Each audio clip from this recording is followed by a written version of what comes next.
CNPS et son portail e.cnps.ci et NCA Bank Côte d'Ivoire, le vrai visage de la banque, vous offre RTI Money. Bonsoir à tous et bienvenue dans RTI Money, votre magazine sur la banque, l'assurance, la finance et sur votre argent en général.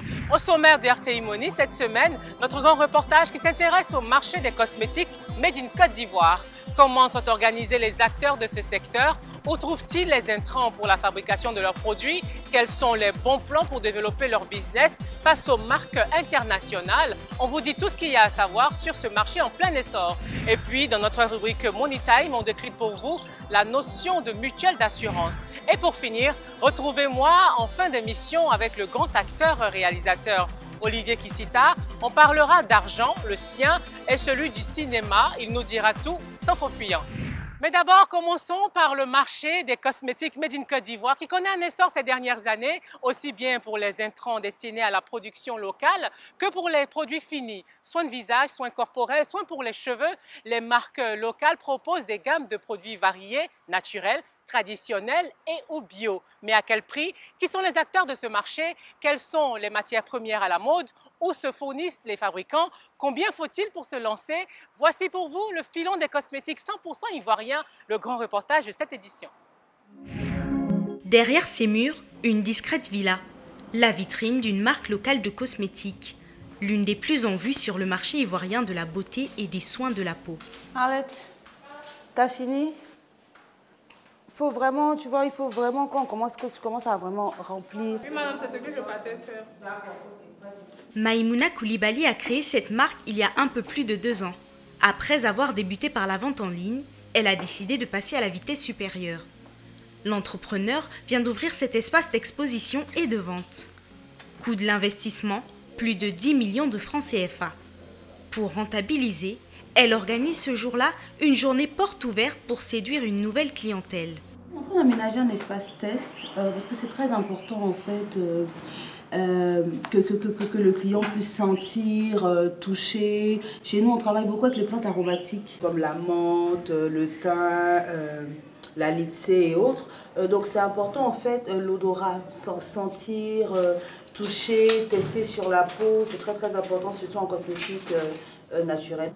La cosmétique à base de plantes naturelles, des produits 100% made in Côte d'Ivoire, un nouveau filon porteur pour des marques comme celle de Maïmouna. Elle fabrique elle-même les formules de ses produits pour peau sensible. Des huiles de massage en passant par des baumes ou même des tisanes anti-acné. Mais je vais vous faire tester dans tous les cas. Voilà, vous pouvez venir, je vais vous faire... Ce jour-là, Souraya Koné fait partie des premières clientes venues découvrir cette gamme de cosmétiques locaux. Pour se différencier de la concurrence des marques internationales, Maïmouna propose bien plus que la vente de ses produits. Elle offre des services en plus, comme un diagnostic gratuit et personnalisé pour détecter les problèmes de peau africaine. De quoi booster ses ventes. L'uniformité pour les taches, c'est la combinaison de la lotion et de la crème précieuse. Vous mettez ça jusqu'au cou, vous passez votre lotion d'abord. Voilà, vous la mettez uniquement la nuit. Et dans un premier temps, comme on n'est plus sur les taches lissées, on va utiliser la lotion d'abord parce que là, elle va vider les pores et puis ça va mieux faire pénétrer ça. Mais après, de temps en temps, on peut utiliser, combiner avec le sérum et tout si on a des boutons.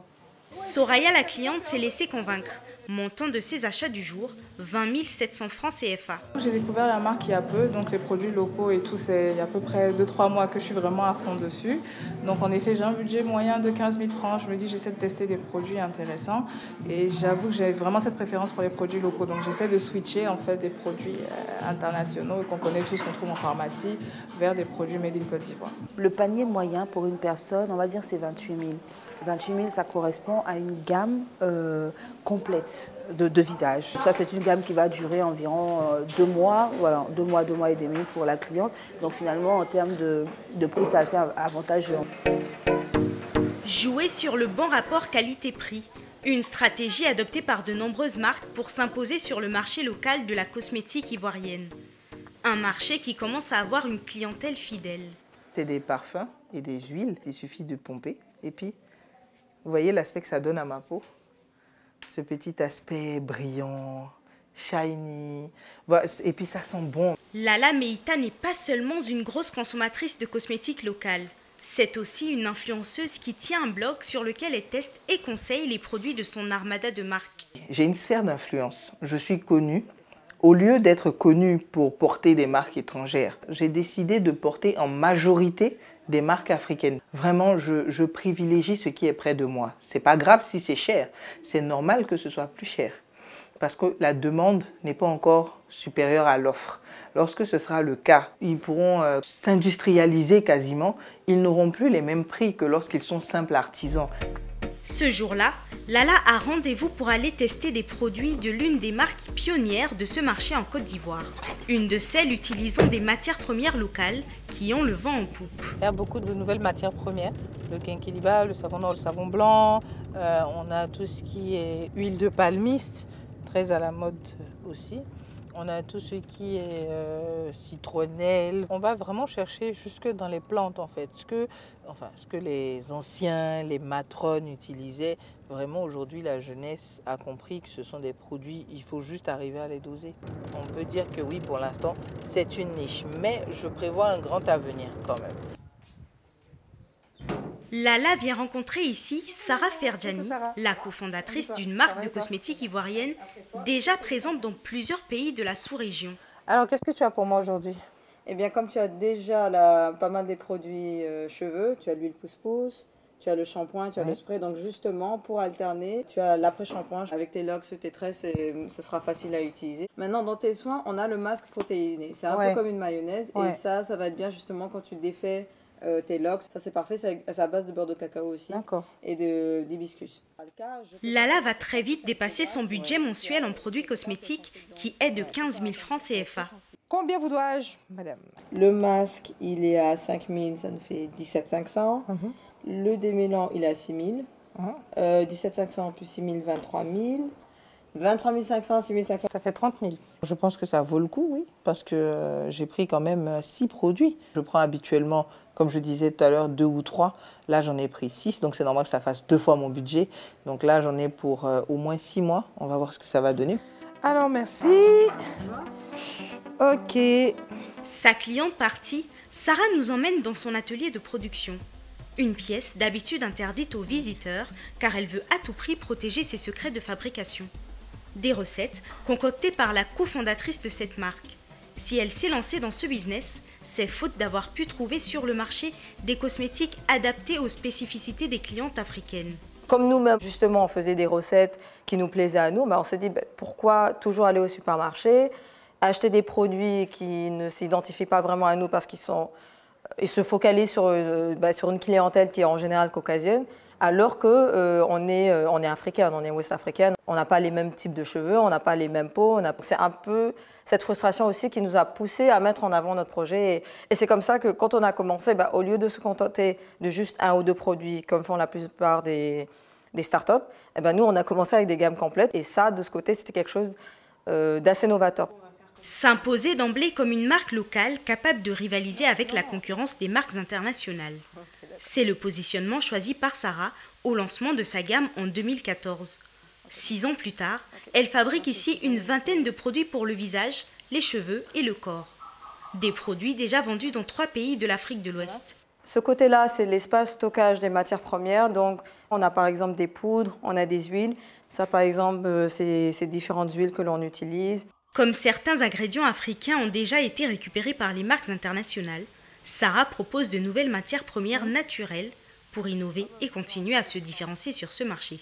Au niveau de la Côte d'Ivoire, comme plein de pays, quand il a commencé à avoir un engouement pour tout ce qui était local africain, tout le monde se ruait sur le karité, alors qu'ici, par exemple, il y a du beurre de cacao. Il y a aussi l'huile de graines de palme. Avant, on connaissait plutôt l'huile de palme, alors que vous avez aussi l'huile de graines de palme qui est très bien. On veut pouvoir exploiter le potentiel régional africain. Ça mérite d'être utilisé par des Africains plutôt que par des sociétés étrangères qui l'exploitent, et alors que voilà, nous, on est là et on peut le consommer aussi. Coucou Sarah, comment ça va? Ça va. Tranquille, tranquille. Dis-moi. Avec l'autre fondatrice qui vit au Canada, Sarah se fait un point presque quotidien sur le développement de leur marque. Elles ont démarré sur fonds propres en investissant chacune 500 000 francs CFA à l'époque. Aujourd'hui, leur chiffre d'affaires annuel tourne autour de 26 millions de francs CFA. Les deux entrepreneurs veulent étendre leur marché en visant la cible de la clientèle de classe moyenne supérieure. Pour la boutique à Assigny, quel produit auquel tu as pensé? Moi, j'ai pensé au démaquillant, Oui. au gel, la crème de douche, au spray, au shampoing, après shampoing. Je pense que ce serait OK qu'on puisse mettre ça à l'entrée, côté accueil. Et là, carrément, à la boutique, on va chercher un bel emballage. Comme ça, on peut mettre dedans. Et comme ils ont une petite table sur laquelle ils mettent les différents produits, et c'est visible, et c'est côté entrée, donc ce sera joli. On est en train de voir à Assigny où est-ce qu'on peut placer nos produits, que ce soit maison d'hôtes ou villa, etc. Pour les clients qui ont toujours besoin d'être dépannés, et justement pour ceux qui ne connaissent pas. Pour ces entrepreneurs de la cosmétique locale, une des problématiques quotidiennes concerne l'approvisionnement en matières premières, avec un objectif clé: trouver des ingrédients à prix compétitif. La matière première, en général, c'est assez abordable ici. Et justement, ça fait qu'on ne discute pas les prix. On sait que c'est des prix réels. Ils ont leurs propres calculs à faire. Donc, et honnêtement, voilà, c'est pas excessivement cher. Dans cette boutique d'Abidjan, Sarah vient se fournir en beurre de cacao, un des principaux produits utilisés dans ses cosmétiques. Bonjour, on est là pour la commande que j'avais passée. On en a combien à l'intérieur de chaque boîte? 15. 15? Ok, donc là c'est bon. Donc on en a 15 en tout ici et 15 en tout là. Ok, parfait. Le montant de sa commande de 6 kg de beurre s'élève à 48 000 francs CFA à raison de 8 000 francs CFA le kilo. Du beurre de cacao pour fabriquer des lotions pour la peau à l'approche de la saison sèche. Voilà à quoi ça ressemble en état brut. Donc ce qu'on va faire, on va le transformer, on va l'utiliser dans nos produits. Il y a la période d'amaranthant qui arrive. On utilise ça notamment dans nos voiles lactées, donc on va faire une plus grosse production. Le beurre de cacao, un ingrédient dont a besoin l'industrie locale de la cosmétique pour se développer davantage. D'où un impératif pour ces entrepreneurs, créer leur propre filière d'approvisionnement. Bonjour. Bonjour, comment ça va? Ça va bien. Ça va. Sarah est venue aujourd'hui rendre visite aux femmes de cette coopérative de Toumoudi, à 2 heures d'Abidjan. Ici, elle transforme les fèves de cacao en beurre. Une transformation qui leur fait gagner 10 fois plus que le prix du kilo de cacao fixé à 1000 francs CFA. Sarah et l'industrie de cosmétiques locale pourraient ainsi faire vivre une nouvelle filière de beurre de cacao. C'est un produit qui est fort. Nous, on essaie de garder ce côté-là un peu brut, justement. On n'essaie pas de cacher avec les parfums. C'est un peu respecter le produit parce que trop le transformer, ça fait que ça le dénature. Effectivement, ça n'a plus les mêmes vertus parce que c'est riche en vitamines. On peut mettre ça sur le corps comme on peut l'utiliser sur les cheveux. Il faut savoir comment l'utiliser, comment le traiter. Et ce sont ces femmes-là qui le savent parce qu'elles ont grandi avec. C'est elles qui le traitent tous les jours. Elles connaissent les vertus et nous-mêmes, on apprend d'elles. La cosmétique Made in Côte d'Ivoire, un espoir pour les projets de transformation agricole. De quoi faire rêver cette filière alors que le pays importe encore plus de 70% de ses produits cosmétiques. À la recherche d'une offre qui vous corresponde, découvrez nos offres de produits et services groupés NCA Bank, les packs tout en un. Compte chèque, découvert, carte bancaire, service bancaire à distance, assurance vie et plein d'autres avantages. Jeunes, artisans, fonctionnaires et salariés, quel que soit votre profil, nous avons le pack qui vous convient. Rendez-vous dans l'agence NCA Bank la plus proche et ouvrez votre compte. Plus d'infos 80 200 800. NCA Bank, le vrai visage de la banque.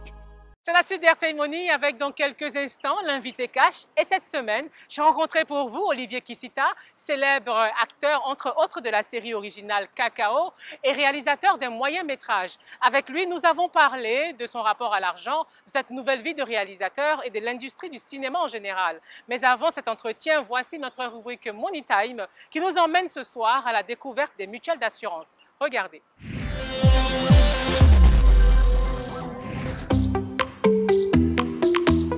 De manière générale, une assurance est un produit destiné à la protection des biens et personnes face à des situations imprévues. Un produit très souvent commercialisé par une compagnie d'assurance privée. Mais pas seulement, car il existe aussi des prestations offertes par d'autres types de sociétés. On les appelle les mutuelles d'assurance.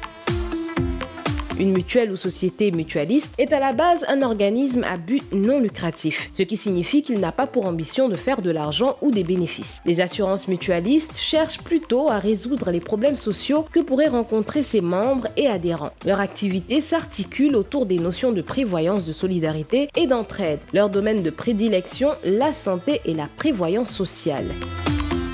Les mutuelles vendent des produits d'assurance dits complémentaires comme les complémentaires santé. Mais elles ne couvrent pas les risques de la même manière que les compagnies d'assurance. La société d'assurance va établir la prime d'assurance en fonction du risque que présente l'assuré. Elle peut même refuser un risque qu'elle estime trop grand. En revanche, la mutuelle propose des cotisations indépendantes du risque à couvrir. Le risque est donc partagé entre les membres de la mutuelle, une sorte d'assurance collective où chacun s'assure et assure les autres. Un pour tous, tous pour un.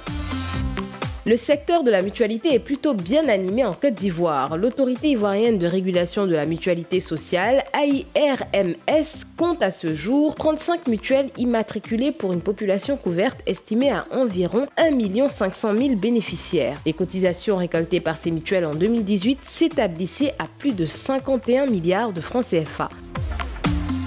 Pour souscrire à la complémentaire d'une mutuelle, il faut en général passer par son employeur ou alors faire partie des secteurs d'activité couverts par ce type de prestations, comme parfois dans l'enseignement. De nombreuses activités professionnelles développent leur propre mutuelle, ce qui permet à cette gamme d'assurance d'atteindre un taux de couverture de 6,25% en Côte d'Ivoire. Un taux à comparer au taux de pénétration de l'assurance privée dans le pays qui est évalué à peine 1,7%.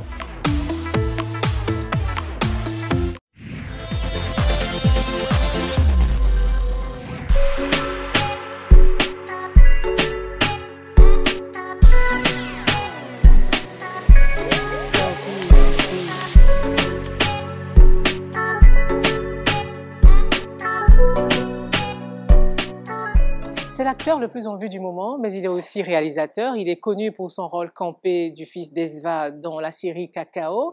Olivier Kissita nous fait l'honneur d'être l'invité ce soir. Olivier Kissita, bonsoir. Bonsoir Justine. Vous êtes sur les bords de la lagune ébriée pour présenter le film que vous avez écrit, pensé, réalisé, L'art de la guerre des sexes. C'est quoi ça, dites-nous? Alors en fait, c'est l'histoire de deux couples d'amis qui sortent tour à tour leurs cadavres du placard au cours d'une soirée apéro beaucoup plus spéciale que prévu. On se rend compte à la fin qu'il y a quelque chose d'important qui arrive. Et donc voilà, je voulais en fait montrer une soirée que tout le monde peut passer, mais une soirée au cours de laquelle tout peut basculer. Tout peut basculer. Exactement. Est-ce que c'est facile de tourner un film comme ça? Ça coûte combien d'ailleurs? Alors, c'est pas facile, mais je dis souvent que lorsqu'on est passionné, qu'on a la motivation, voilà, c'est comme dans tout, il faut y aller, même quand il y a des complexités. Là, en l'occurrence, c'était en autoprod. Ça veut dire sous fonds propres? Sous fonds propres. Alors, j'ai aussi eu l'aide d'un ami en particulier, qui a aussi un peu mis d'argent, mais du coup, on va dire que globalement, on a dû mettre à peu près 10 000 euros. Dans ce film-là. Comment vous comptez faire un retour sur investissement?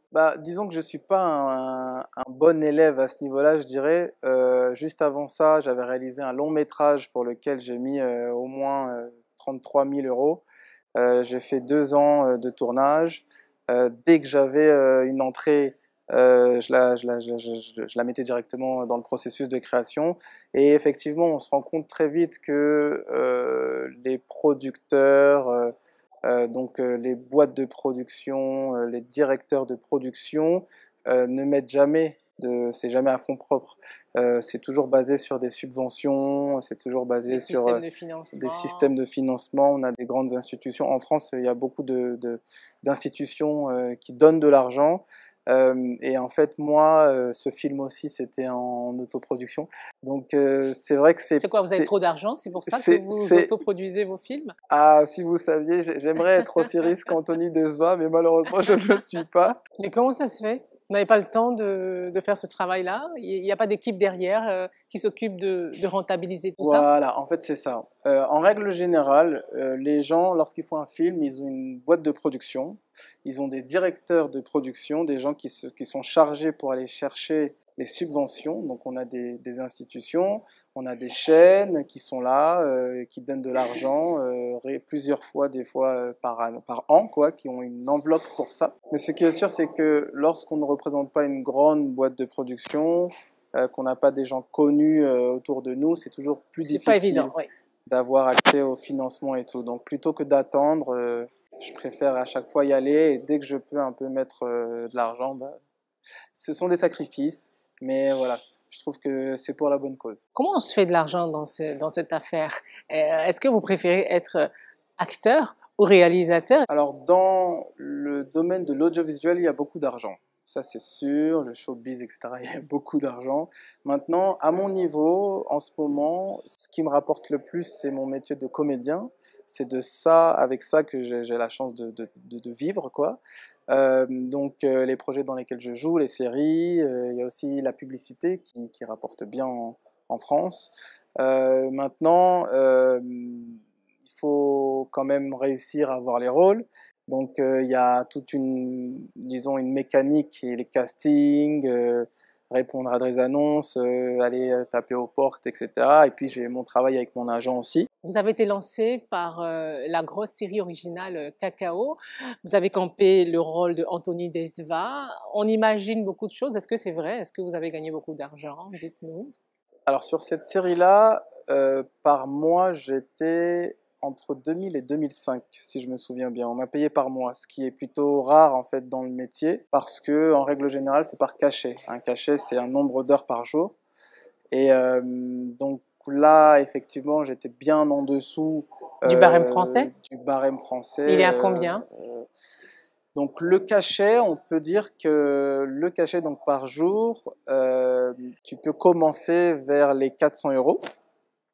Et en fait, très vite, il y a des séries comme, par exemple, Plus belle la vie, où il y a plusieurs comédiens qui ont des cachets à 1000 € par jour. Ils peuvent avoir ce genre de cachet. Et puis, on a aussi, je pense par exemple à Joséphine Ange Gardien, Mimimati, qui est réputée pour être l'une des actrices qui gagne le mieux. Donc, elle serait autour du 100 000, 150 000 par cachet en euros. Donc, voilà, ça varie. Ça varie. Quand on a une formation déjà avec un bac option cinéma, est-ce que le but ultime pour l'acteur, c'est de devenir, par exemple, de faire partie du top 10 des acteurs les mieux payés au monde, d'amasser une grosse somme d'argent? Non, ça par contre, moi, l'un de mes rêves, c'était effectivement d'avoir un Oscar du meilleur acteur. Reconnu par ses pairs. Voilà, reconnu par ses pairs, la Rolls-Royce des awards. Maintenant, c'est vrai que l'argent, c'est important pour pouvoir subvenir à tes besoins, pour pouvoir enchaîner avec d'autres projets, etc. Mais c'est pas du tout mon moteur principal, quoi. Ça, c'est sûr.